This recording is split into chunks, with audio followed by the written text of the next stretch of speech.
El Gobierno acaba de presentar su programa de estabilidad 2020-2023 en el que se nos describe un escenario macroeconómico verdaderamente dantesco.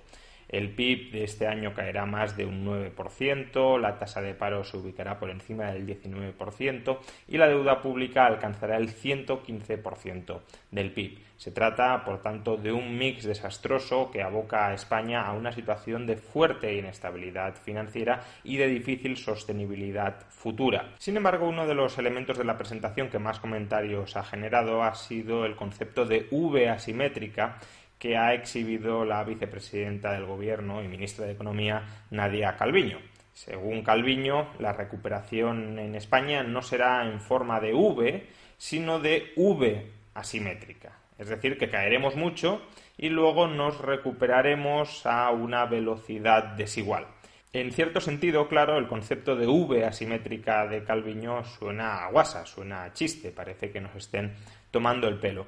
Sin embargo, y más allá de si las estimaciones que efectúa el Gobierno son correctas o no lo son, desde mi punto de vista y por desgracia se van a quedar cortas, pero más allá de si son correctas o de si no lo son, lo cierto es que la idea de V asimétrica sí que puede contener lecciones importantes que debemos tener presentes de cara a los próximos trimestres, a los próximos años. Porque según logremos estructurar esa V asimétrica de una manera o de otra, la recuperación será mucho más llevadera o será mucho más frustrante. Vamos a explicarlo a partir del gráfico de V asimétrica que ha utilizado Calviño en su rueda de prensa. Bien, este es el gráfico que ha presentado esta mañana el Ministerio de Economía con la recuperación en V asimétrica. Como digo, el concepto puede sonar un poco a chiste, pero realmente creo que es importante extraer ciertas lecciones de este gráfico. Creo que hay 4 puntos en este gráfico que conviene destacar para conformar 3 segmentos que nos van a proporcionar información sobre en qué fase de la crisis nos encontramos, cuál va a ser la siguiente fase, cuál va a ser la siguiente de la siguiente fase y qué medidas se pueden tomar en cada una de ellas para intentar minimizar los destrozos. Los segmentos son básicamente el punto A, este punto B, este punto C y este punto D. Podríamos haberlo subdividido en mayor medida, pero con estos 4 puntos conformamos estos 3 segmentos que creo que son los realmente relevantes. El primer segmento AB es el segmento del desplome, el segmento de la caída. Es la fase de la crisis en la que nos encontramos ahora mismo. La hibernación, la suspensión de la actividad que provoca un desplome absoluto de la misma. ¿De qué depende la intensidad de este desplome? Pues depende, en primer lugar, de la dureza de las medidas de contención social del virus que se hayan adoptado. En España esas medidas han sido prácticamente máximas, han sido muy duras, han implicado el confinamiento domiciliario y la suspensión de gran parte de la actividad económica en España. Y por otro lado, también depende esta intensidad de cuánta flexibilidad hayan podido tener las empresas para readaptarse a ese escenario de hibernación. Por ejemplo, cuánta flexibilidad han sido capaces de generar para readaptar sus procesos productivos al teletrabajo, o cuánta ha sido la flexibilidad regulatoria de la que han disfrutado para poder desarrollar su negocio de maneras distintas, pero permitidas en la ley, que les haya facilitado no tener que suspender plenamente su actividad, o cuánta haya sido la flexibilidad regulatoria para aligerar costes y, por tanto, para poder soportar en mayor medida la magnitud del destrozo ocasionado por la suspensión de la actividad. Esta es la fase en la que ahora estamos y, desde luego, en el caso de España, como hemos dicho, la suspensión ha sido prácticamente máxima, o al menos ha sido muy intensa, y la flexibilidad regulatoria ha sido escasísima. Al contrario, con lo que nos hemos encontrado es con más rigideces regulatorias, controles de precios, prohibiciones de despido, amenazas de nacionalizaciones, todo lo cual, desde luego, ha ahuyentado a cualquiera que estuviera pensando en invertir o en movilizar recursos en esta fase de la economía española. Y es por eso que estamos viendo un colapso de la actividad muy superior al que se esperaba y, desde luego, muy superior al del resto de Europa. Ayer, por ejemplo, conocimos el adelanto de los datos de PIB del primer trimestre del año, y esos datos reflejaban una caída intertrimestral del PIB del 5,2%. Puede que acaso parezca que no estamos ante un desplome gigantesco, porque, bueno, una caída del 2%, si bien es la mayor de nuestra historia democrática, bueno, pues si solo el PIB se ha contraído un 5 después de haber paralizado totalmente la actividad, tampoco debería sorprendernos tanto. Sin embargo, recordemos que, como ya dijimos con respecto a los datos de empleo contenidos en la encuesta de población activa, este dato de caída del PIB del 5,2% es un dato que se produce en un trimestre donde la hibernación económica solo ha tenido lugar durante 2 de 13 semanas.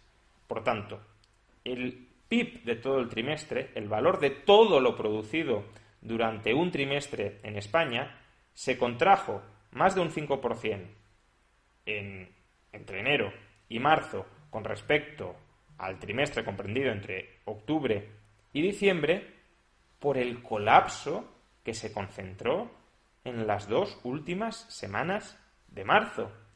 Si estimamos cuál ha tenido que ser el colapso de las 2 últimas semanas de marzo para que, sumando la producción desde el 1 de enero al 15 de marzo, el conjunto de la producción desde el 1 de enero al 31 de marzo haya colapsado un 5%, si estimamos cuál ha tenido que ser el colapso en esas 2 semanas, llegamos a porcentajes de caída de la actividad intertrimestral de entre el 35 y el 40%. Por tanto, estamos ante un desplome enorme, gigantesco. Y ese es el desplome que, por desgracia, vamos a seguir viendo en el segundo trimestre del año. Por tanto, ese segmento AB es un segmento que estamos sufriendo ahora mismo, es un segmento que está siendo brutal por las medidas duras que se han tenido que tomar para contener el coronavirus.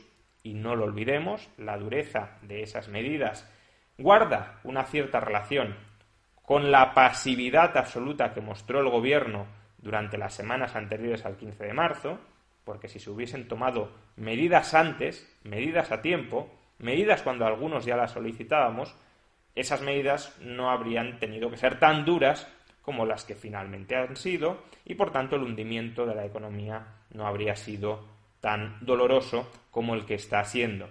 Y además está siendo también especialmente doloroso porque el gobierno, lejos de facilitar la reestructuración empresarial, la ha dificultado de manera bastante dramática. Pero vamos ahora con el segundo de los segmentos, el segmento de B a C. Este es el segmento en el que supuestamente nos vamos a encontrar durante las próximas semanas, incluso durante los próximos meses. Es el segmento de la reactivación inmediata de la actividad económica. Es el segmento de la desescalada, del desconfinamiento, de la deshibernación. Es el segmento donde aquella actividad que ha sobrevivido y a la que se le había ordenado que parara motores durante la etapa AB, ahora se vuelve a poner en funcionamiento. Es un segmento, es una etapa durante la cual el gobierno estima que recuperaremos una parte de la destrucción que perdimos en la etapa anterior y que la recuperaremos además bastante rápido. Como vemos, este segmento BC es el tramo más parecido a una V, caída y recuperación rápida, pero no una recuperación que compense ni mucho menos la caída previa. Ahora bien, ¿de qué dependerá la rapidez y también la intensidad de esta recuperación? Bueno, por un lado, dependerá de cuán rápido o cuán lenta se produzca la normalización de la actividad económica, es decir, se produzca la desescalada, el desconfinamiento. Si vamos a un desconfinamiento muy lento, entonces, evidentemente, la recuperación será mucho más lenta. No se producirá de manera muy rápida porque simplemente las empresas no podrán volver a entrar en funcionamiento. 2. Dependerá también de las medidas que se adopten en eso que Sánchez llama la nueva normalidad. Si la nueva normalidad está marcada por medidas de distanciamiento social que siguen siendo bastante agresivas, entonces, evidentemente, tampoco se podrá normalizar la actividad económica. 3. También dependerá de cómo reaccione la gente más allá de las medidas gubernamentales ante esta nueva normalidad. Si la gente, por ejemplo, deja de acudir a los bares, a los restaurantes, deja de viajar, se queda mucho más en casa, ahorra más de cara a un futuro que es incierto, o ahorra más porque tiene que recapitalizarse después del empobrecimiento que ha sufrido en el periodo anterior, pues evidentemente esa recuperación a corto plazo también será mucho menos intensa de lo que alternativamente sería. También depende la rapidez de esta recuperación de cuánto tejido empresarial se haya destruido durante la etapa anterior. Si no se ha destruido nada de tejido empresarial, lo cual sabemos que no es así, ya dijimos que solo en el primer trimestre han entrado en concurso de acreedores 50.000 empresas, mientras que en todo 2019 solo entraron en concurso de acreedores 4.000 empresas, por tanto tejido empresarial desde luego se ha destruido, pero bueno, si no se hubiese destruido tejido productivo, se suspende la actividad, se vuelve a poner en marcha y recuperamos de inmediato todo lo que habíamos perdido antes. Pero no es así. Cuanto más tejido productivo se haya destruido, tanto menos creceremos en intensidad durante esta etapa de reactivación inmediata. Y por último, también depende esta etapa, no lo olvidemos, de que no haya nuevas reinfecciones, de que no se produzcan nuevos contagios masivos. Porque si fuera así, de V asimétrica nada, entraríamos en una W asimétrica, con una caída mucho más profunda en el segundo periodo de hibernación. Si se producen nuevas reinfecciones masivas, porque el plan de desconfinamiento no funciona, no es eficaz, es muy poroso, entonces lo que tendremos es que habrá que volver a parar la economía, volveremos a un nuevo segmento AB, es decir, a un segmento de caída, y esta reactivación será frustrada, se verá suspendida con rapidez. En el caso de España, con lo que nos estamos encontrando es con un desconfinamiento más lento que el de otros países vecinos, pero que a su vez también es más inseguro que el de otros países vecinos.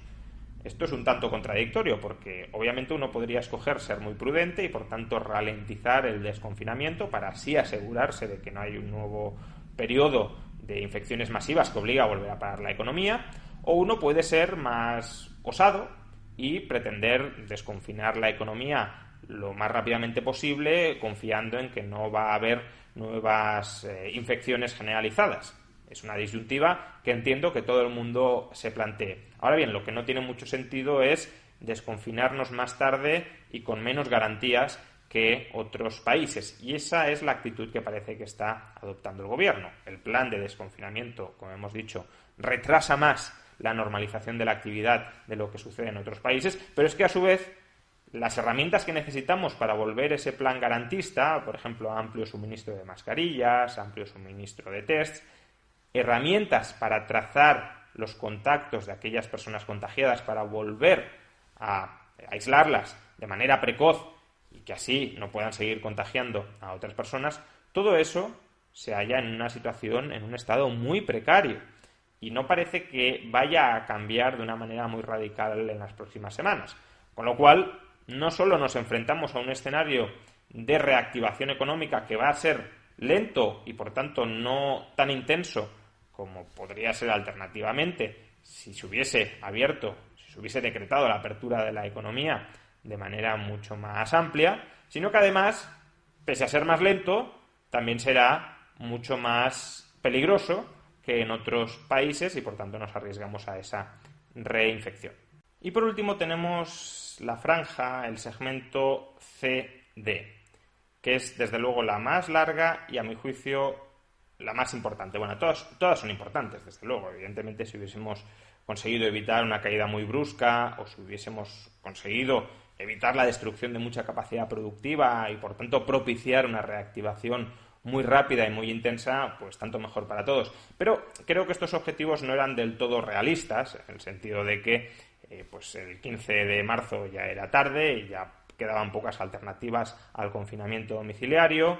La destrucción consecuente de actividad productiva pues era una consecuencia de ese confinamiento y, por tanto, la recuperación no será a corto plazo todo lo intensa que ojalá hubiese sido.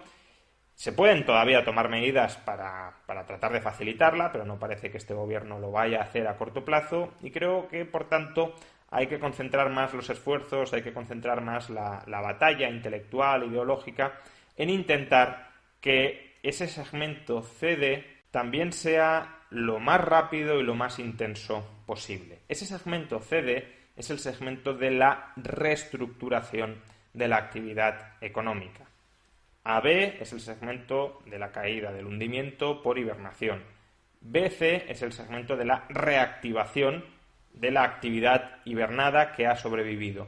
Y CD es el periodo de la necesaria reestructuración de la economía. ¿Reestructuración por qué motivo? Pues por un lado, porque, como decíamos, muchas empresas se han quedado por el camino y, por tanto, hay que rehacer, hay que reconstruir esas empresas que no eran necesariamente malas empresas, pero que se han descapitalizado durante el periodo de hibernación, durante el periodo de suspensión, y por tanto no se pueden volver a poner en marcha durante la etapa de reactivación, porque son empresas quebradas. Y luego un segundo motivo por el cual la etapa CD va a requerir de reestructuración es porque muy probablemente las preferencias de los agentes económicos habrán cambiado después de esta experiencia traumática. Quizá quieran ahorrar más y gastar menos, quizá quieran gastar de formas distintas a como venían gastando. No se trata, por tanto, solo de que cambien sus preferencias a corto plazo a raíz del trauma del shock, sino que podemos estar ante un cambio persistente de las costumbres y de los hábitos de consumo. Y si eso es así, también el tramo CD implicará que empresas que antes estaban estructuradas de un modo, ahora tendrán que estar estructuradas de otro, tendrán que reducir su capacidad productiva, tendrán que modificar los términos en los que proporcionan determinados bienes y servicios, etc. Por tanto, tenemos esos dos motivos que justifican o que harán necesaria una reestructuración. Recapitalizar empresas sanas, empresas buenas, empresas que generaban riqueza, pero que han sufrido una merma de su capitalización y que, por tanto, no pueden operar. Y dos, reestructurar empresas insanas, empresas que han dejado de generar valor a raíz de la crisis. Y para ambos tipos de reestructuraciones necesitamos medidas bastante similares. Por un lado, necesitamos mucho más ahorro, ya sea nacional o ya sea extranjero, que se dirija ya sea a recapitalizar empresas sanas pero quebradas, es decir, empresas que generaban riqueza pero que se han quedado sin capital para poder seguir generándola.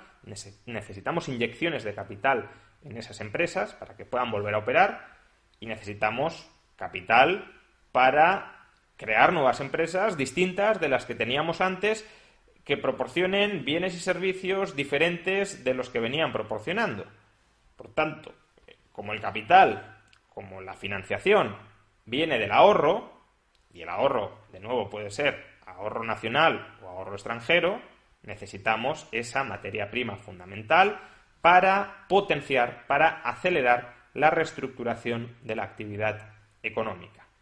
Y dos, necesitamos flexibilidad regulatoria, libertad de mercado, porque, por un lado, la flexibilidad regulatoria, la libertad de mercado, consigue que las empresas que estén muy debilitadas no terminen de descapitalizarse. Las regulaciones suponen costes que agravan la descapitalización empresarial. Por tanto, si hay alguna que está al borde de morir o sobrevivir, tenemos que evitar que muera descargándola de obligaciones empresariales que no cumplan ningún papel real en la coyuntura económica actual. Y dos, y sobre todo, necesitamos flexibilidad regulatoria porque si la economía se tiene que reestructurar, si tienen que pasar los factores productivos de unos sectores a otros, esos factores productivos tienen que poder pasar con las menores fricciones y con los menores costes de transacción posibles.